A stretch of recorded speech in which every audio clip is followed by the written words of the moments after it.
A very good morning to all of you. Today we have to discuss about the nootropic agents. So these are the contents of my slide: introduction, classification, screening methods, in vivo and in vitro screening method, and the applications.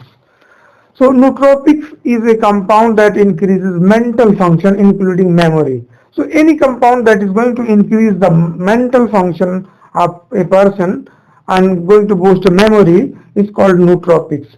And they improve memory, they cause motivation, they increase the concentration and attention. So how do nootropic works? It increase in brain metabolism, increase cerebral circulation, then protection of brain from chemical damage. Then classification, cholinergic activator are there like ribostigmine, donepezil, galantamine.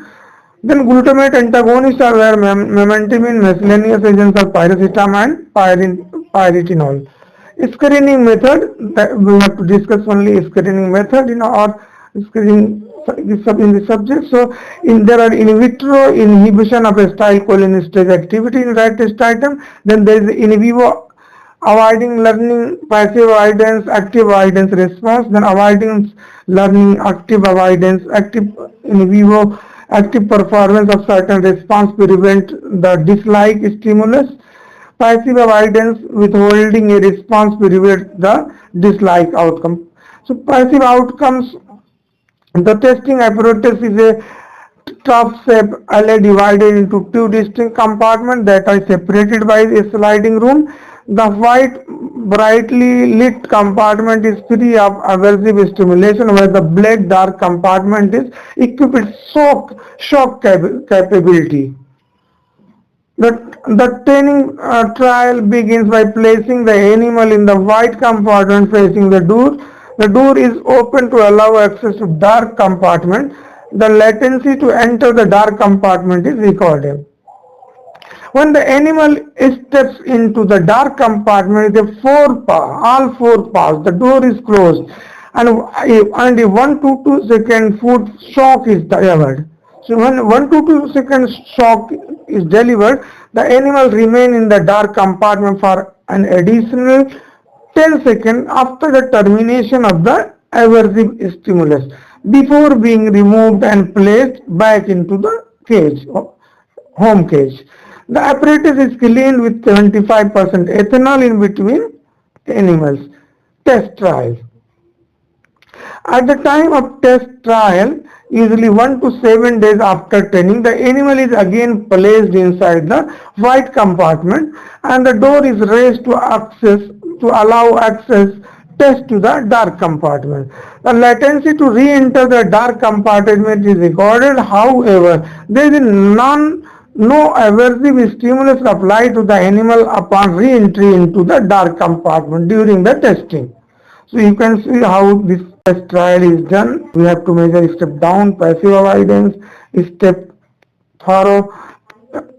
through passive avoidance, then measure time to step through, measure time to step down. Then there is active avoidance paradigm, you can understand. So in active avoidance, in this task, animals are placed in a two compartment shuttle box and have to learn the association between a conditional stimulus, for example light, conditioned response. Avoidance subjects give a conditioned response when they avoid receiving the shock by moving the opposite compartment during the CS or continued stimulus presentation, avoidance response. Then unconditioned response is escape if animal do not act. Escape if the animal do not act, food shock is delivered but can be escaped by moving the opposite compartment. Escape response.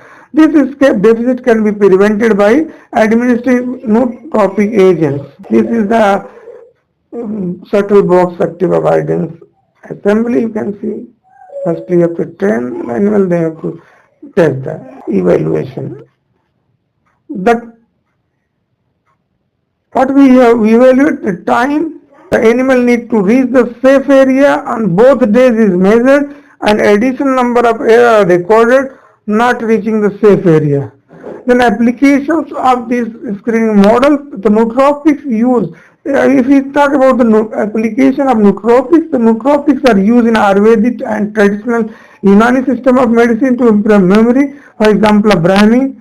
Nootropic is purported to treat or prevent the following health problems: Alzheimer's disease, anxiety, diseases of central nervous system disorders such as epilepsy. So thank you for your patience listening. This topic is important for you and you have to go through in depth, you have to refer different textbook and reference book for further learning. All the best.